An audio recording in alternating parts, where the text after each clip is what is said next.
Hello and welcome to How to Log In. It's your host back again with yet another interesting tutorial video.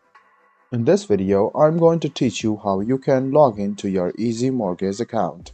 Go ahead and open the Chrome or Edge browser and then go to google.com.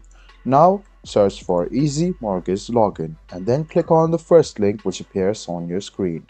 It will lead you to the Ezy Mortgage page where you can write down your password and username and then click on login, and then you can successfully be logged in to Ezy Mortgage account.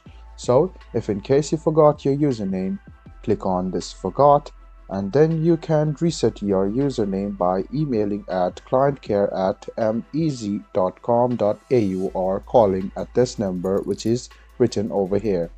So if in case you forgot your password, click on reset, write down your username, click on request password, and you can send the OTP code via SMS or email, and then you can reset your password quite easily.